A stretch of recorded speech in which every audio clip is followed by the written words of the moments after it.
रहीम अस्सलाम वालेकुम। Tax education channel में आपको खुश आमदीद कहते हैं। आज की जो वीडियो है इसका मौजू है फ़ॉरेन रेमिटेंस।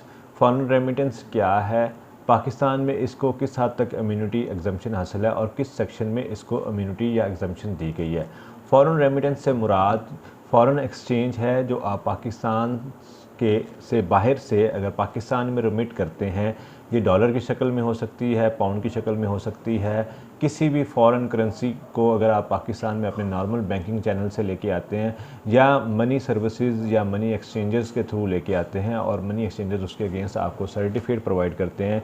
और इसी तरह जब डॉलर आपका नॉर्मल बैंकिंग चैनल में आएगा तो बैंक आपको उसके अगेंस्ट इनकैशमेंट सर्टिफिकेट दे देता है कि ये इतने डॉलर्स आए थे और इसके अगेंस्ट जो इतने रुपीज़ जो हैं वो इनको दिए गए हैं, उसका इनकैशमेंट सर्टिफिकेट दे देगा। तो वो अमाउंट अगर आपकी 5 मिलियन से कम है, अगर वो 50 लाख रुपए से कम है तो उसको आप as a foreign remittance claim कर सकते हैं और उसको आप अपनी इनकम टैक्स रिटर्न में जाके इनफ्लोज में फॉरेन रेमिटेंस में क्लेम कर लेंगे। अगर वो अमाउंट आपकी फॉरेन 50 लाख से ज़्यादा होगी तो फिर उसमें आपको कोई इम्यूनिटी हासिल नहीं होगी। ये बात याद रखें। फॉरेन रेमिटेंस की मद में अगर आपने कोई भी चीज़ क्लेम करनी है और उसमें आप चाहते हैं कि उसको एग्जम्पशन दी जाए तो वो सिर्फ वो अमाउंट होगी जो 50 लाख रुपए से कम होगी। तो आपको सेक्शन 111(4) के तहत, सेक्शन 111 है इनकम टैक्स ऑर्डिनेंस का और उसका सब सेक्शन 4 है। वो ये कहता है कि अगर आपने पाकिस्तान से बाहर से कोई अमाउंट मंगवाई है और वो 50 लाख रुपए से कम है तो सेक्शन 111 आपके ऊपर अप्लाई नहीं होगा। वो आपसे सोर्स ऑफ इनकम नहीं पूछेगा कि ये अमाउंट आपको किसने भिजवाई है, किस मद में भिजवाई है।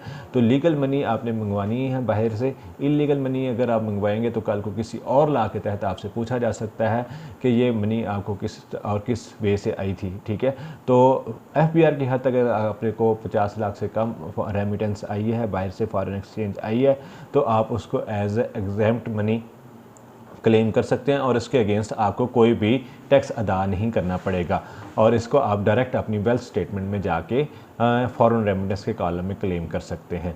अगर आप की रकम जो है वो 50 लाख से बढ़ जाती है तो फिर उसके ऊपर आपको सोर्स ऑफ इनकम प्रोवाइड करना होगा कि ये आपको किसने भिजवाई है। वो FBR आपसे सवाल पूछ सकता है कि ये रकम आपको किस मद में आई है, आपकी बिज़नेस इनकम है, आपकी किसी रिलेटिव ने भिजवाई है, भाई ने भिजवाई है, बहन ने भिजवाई है, वालिद ने भिजवाई है, वालदा ने भिजवाई है, किसने भिजवाई है। तो फिर उसके आपको प्रॉपर सोर्सेज देने पड़ेंगे। लेकिन अगर वो रकम 50 लाख से कम होगी तो गवर्नमेंट ऑफ पाकिस्तान FBR की हद तक आपसे कोई सवाल नहीं करेगी और आपकी वो रकम फॉरेन रेमिटेंस में एज ए एग्जेम्प्ट मनी के तौर पे एडजस्ट हो जाएगी।